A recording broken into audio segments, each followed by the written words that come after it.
Hey, what's up? It's me, Jbat, and today I will be doing a film review for the 1989 film Batman.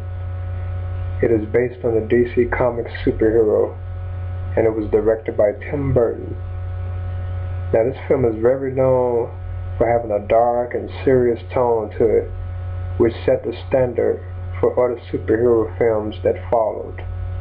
So this will be my review for the 1989 Tim Burton directed film.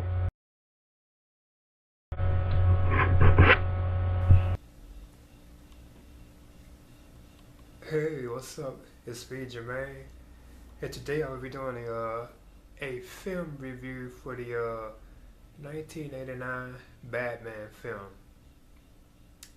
This film was directed by Tim Burton, and it was also known, it's very well known for having like a serious and like dark, tone to it, whatever. They kind of like set the standard for like superhero films to come.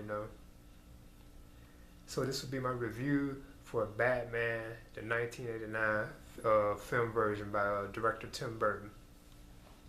Now, of course, this film is based on like the DC Comics superhero Batman, which was created by Bob Kane, and I think it was Bill something. But I know Bob Kane originally had created the Batman, character or whatever. But this film is basically like an adaptation of the first like full live action like film based on Bat. Well, they had like the 1960s version, that was based on the television show, with Adam West and Burt Ward. They had that version, but this is like the actual first full like serious like feature length film based on now at this film it opens like with like at the very beginning. It opens with like a family that is like leaving, I think, like the theater or something, and they are attacked and robbed by a gang of like muggers. And then the muggers get away, but then they are confronted by Batman, who you see at the beginning, like he's on the rooftop looking down at Gotham City, like in Gotham, because it is in Gotham City, and he's like looking down or whatever, and he walks off because it looks kind of like animated, like. Then he confronts like the thugs. I'm saying, like, he takes them out or whatever, like threatens, what I'm saying? Because he's already kind of known, what I'm saying? Like, he's like known as, like, they call him like the Bat or the Batman. All that people already are talking about. There's like somebody dressed as a bat, and they apparently are helping Gotham City, like helping, the city itself. But he's still considered a vigilante though. So after that sequence with Batman like confronting the muggers, they have threatened the family. After that sequence, it jumps to like a scene with like these like mobsters, like these gangsters, and they are led by the mob boss known as Carl Grissom. He's played by Jack Palance. So he has Jack Nicholson, who's like the lead, like his second in command mobster, like second in command. He has him like sent to like a factory known as the Axis, the Axis Chemicals, because that's in the comic books too. That's like from the comics, the Axis Chemicals. He has him sent there and like set up because of Jack having relations with his woman. So basically, Carl Grissom, he has Jack Napier, who is that Jack Nicholson plays, set up because he's having relations with his woman, with Carl Grissom's woman. So he has Jack Napier sent off to like the Axis Chemicals, and like they have like a fight with the police and all that. Show up, to help. To help to take out Jack Napier, whatever. And then Batman himself also shows up, and he's played by Michael Keaton. I'll touch on that somewhat later. But yeah, he shows up and like takes out the thugs or whatever, and he has like a short little battle with Jack Napier. And he eventually like they get into like a fight, and he drops Jack Napier into like this like chemical stuff, like this green like chemical ooze stuff, and that transforms Jack Napier into like this clown looking person, which is known as the Joker, and he becomes the Joker is born, and he begins like terrorizing, like Gotham City itself, what I'm saying? And then of course Batman has to like stop him. It's basically, the Joker is like his arch enemy, so basically, what I'm saying, it's basically like, and it's very cool. I was saying, now this is a good film to me, and it has always gotten like bad acclaim. Like the reviews for it a lot of times weren't too hot, You know what I'm saying? And you can kind of see like the holes somewhat sometimes, but at the same time, it was I thought it was well made, and like the art direction for it was excellent. It looks very cool. It has like a very like dark look, which is like a Tim Burton style that he uses for all his films. And the art direction itself also won an Oscar too. I know it had won an Oscar, the Academy Awards for Best Art Direction. But like, yeah, like the art direction of like Gotham City, it looks beautiful, you know. And even like the look of Batman himself, like the costume, that is so cool. Like his costume looks very cool, and even like the look of the Joker, it is very like it's beautiful. It looks very cool. Like other things too, like the Batmobile, you know, the Batwing, you know, other stuff like that, or the Batcave. Everything is truly like just beautiful. It looks cool. You know what I'm saying? Like the art direction for it is very cool. It looks comic booky at times, you know, like very like a comic book, like a live action. But the film is also about Gotham City celebrating their 200th anniversary, and the Joker decides to jump into this situation and decide to donate. I mean, drop $20 million in cash over the whole crowd.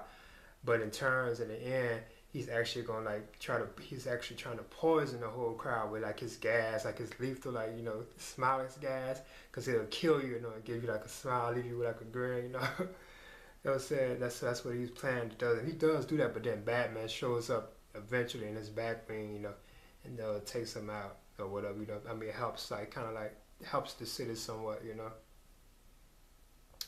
Now, like the performances, they were also like cool too. Like Jack Nicholson as a Joker, now he steals the show. You could tell like, this film really could have been called just the Joker, because he really like takes over the film that much, you know. And he gives like a good performance, you know what I'm saying. And at the time, Jack Nicholson had supposedly like received, he would only do the film if he got like a portion of the box office profits, and the film was a blockbuster hit. And in return, I think he earned like it was like a lot of money. It was like a whole bunch of like millions that he earned for doing the film or whatever at the time, you know. In fact, they even had his name actually on top in front of Michael Keaton, which seems kind of odd, being that Michael Keaton is Batman, you know. So that does seem kind of like, you know, odd. You know, they put the villain, the protagonist, in front of the antagonist, you know. So that kind of seemed kind of odd. Now, it was controversy over Michael Keaton being cast as Batman at the time too, because he was known for doing like comedic roles like Beetlejuice and like Mr. Mom, like funny roles. So how could he take on something serious like Batman? You know, like, well, you know. And then again, a lot of people could have looked at it like, you know, it could have been very similar to the '60s TV show, which was kind of, you know, campy, but it was cool though, you know.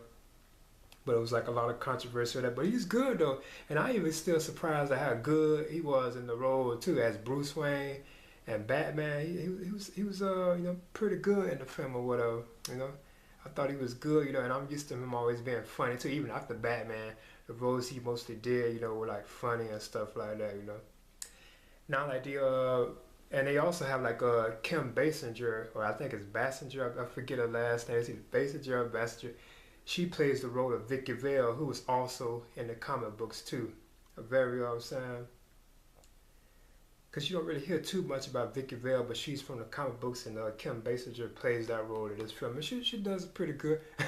And actually, she's kind of like funny when she's like screaming a lot, like when they like in danger, like her and Batman, or she's alone, you know, and she's screaming.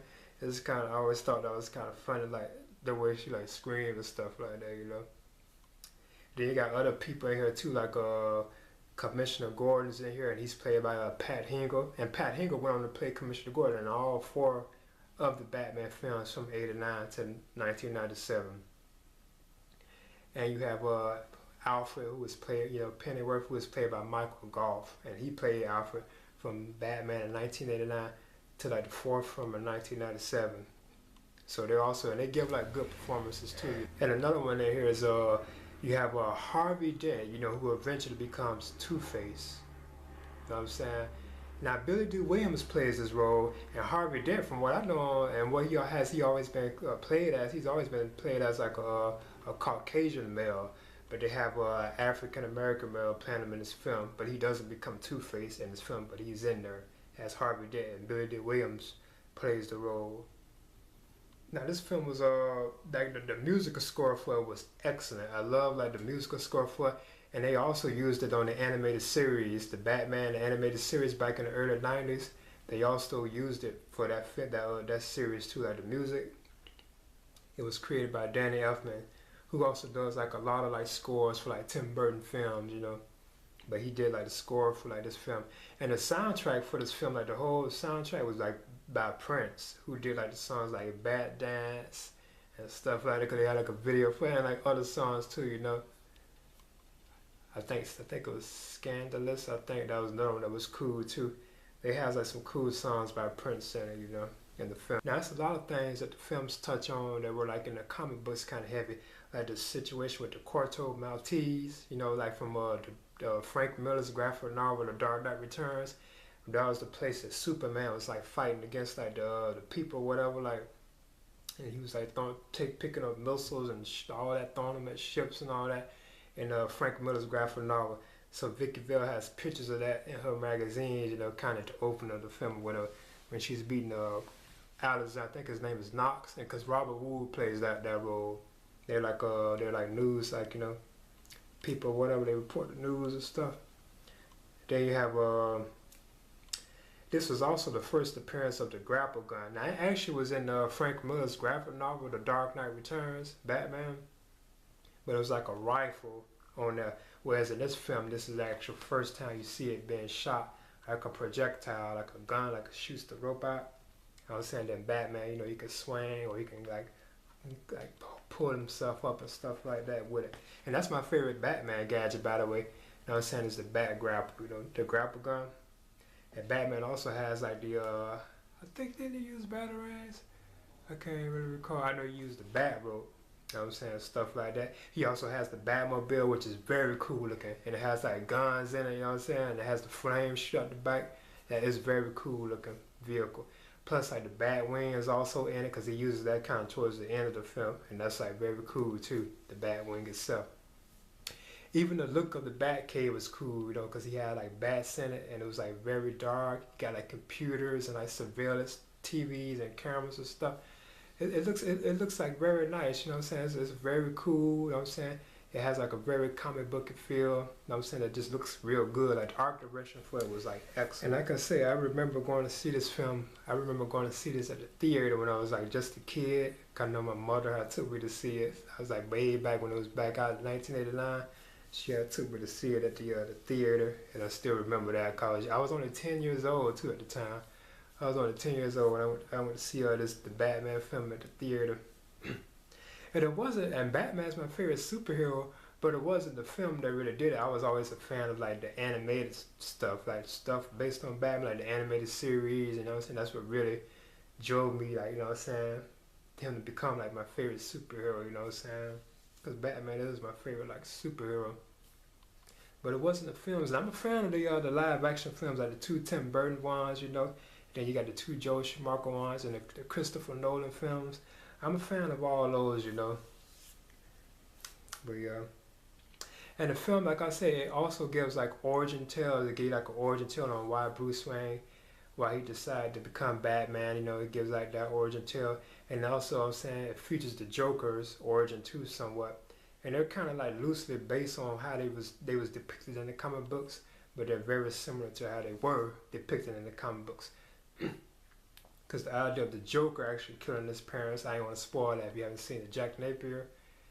I was saying now, as far as that go, that didn't really happen like that in the comics. It was actually like some other kind of like thug, I forget his name, that killed Bruce Wayne's parents in the comic books. It wasn't the Joker. And plus, the Joker himself, he really doesn't have a name. His name is not known as like Jack Napier or anything like that. He doesn't really have a name. He's just known as the Joker. And there are some spectacular action sequences in the film too. But at times it does seem like there's not enough Batman in it, you know. Like he'll show up at the beginning and have like two different action sequences. But then it goes like a long time before you see him again. It'd be mostly just like the Joker. Seems like it a lot. But then he shows up again, and, you know, then it kickstarts again. But even when he's not there, it's cool because just watching the Joker himself is like fun. Like Jack Nicholson, the way the way he plays the Joker, you know what I'm saying, it's kind of like, you know what I'm saying, kind of fun.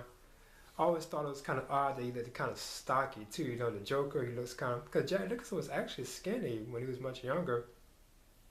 But his Joker looks kind of, you know, kind of like stocky, like chubby. But it's cool though, and he looked cool too, you know. like I said, there's like some cool action sequences, like the one at the museum where Batman and Vicky Vale have to escape from the museum, you know. And there's also like the ending sequence was cool, and the opening sequence was cool, you know. And it has like a very strong comic book feel, you know what I'm saying? It's a good film.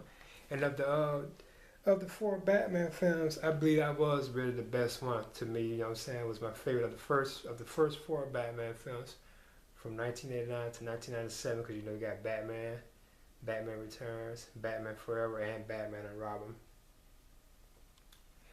Now, so yeah, this is the version I have of it too, as you can see. This version of it was from the 2005 anthology, which was released when Batman Begins. I came on video because I remember getting this and Batman Begins. Now I didn't bother with the features because I may do that down the line. I may do like a one based on like the features and stuff. So I may return and do that. But I do plan on doing each one of them. I'll do Batman. Now I was gonna do Batman Returns, Batman Forever, Batman and Robin, and plus the Christopher Nolan films, the Batman Begins, The Dark Knight, and The Dark Knight Rises. I was gonna do reviews for all those now. So yeah, this will be my review for Batman. As you can see, this is the case. And it comes out this right here, the Batman, the motion picture anthology. This is what I had. And I've had this going on about 10 years. As you can see, because this opened up and it had like the cases inside of it, as you can see. Right up. You know, because this right here was on top of it, whatever. The thing that kind of kept it sealed in. Because Batman Returns and Batman Forever and Batman and Robin are in there, so I was going to do reviews for them, and that was called Batman, the Motion Picture Anthology. So yeah, this is my review for Batman, and it was directed by Tim Burton, and it starred Jack Nicholson as the Joker, Michael Keaton as Batman, Kim Basinger as Vicky Vale. I'm saying that you had Pat Hingle as Commissioner Gordon, Michael Goff as Alfred, and Jack Palance as Carl Grissom, and Billy D. Williams as Harvey Dent, who becomes Two-Face. And I thought that was kind of odd, because Harvey Dent is known as being Caucasian, not African American, but I guess it's cool, you know. And like Danny Elfman, he did like the score for the film, you know, the musical score, and he does that for a lot of Tim Burton films. Then you have like the Prince did like the songs, like all the songs were by Prince. If it's like a song where they're singing, it was by Prince, you know, which is cool, you know. So yeah, this is my review for Batman, the 1989 film version, which is based on the DC Comics superhero Batman, created by Bob Kane. And I thought this was good. I recommend it, especially if you're a Batman fan. It's very cool. Like the look of Batman, the Joker too, Gotham City, all that, the art direction. It's cool. It's very cool. So I highly recommend. And it holds up well too. You know, being that it's good, like it's over 20 years old. You know, but it still holds up pretty well. You know, so I would highly recommend watching this. So this is my review from Jbat. That's what you call me, Jbat, or JDS 4696, but Jbat or Jermaine. It's my review for Batman, and I highly recommend this. Okay. In the end, Batman from 1989 is a great film. You know, I would highly recommend it, you know. And it has like a very like excellent art direction, you know.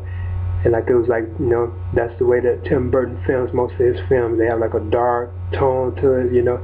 The film was very serious, you know, and it actually set the standards for the superhero films that followed by having like a serious hardcore tone. The performances were good, you know. The Joker, you know, Batman, you know what I'm saying, they were good, you know. So I would recommend this film, and this is my review for Batman.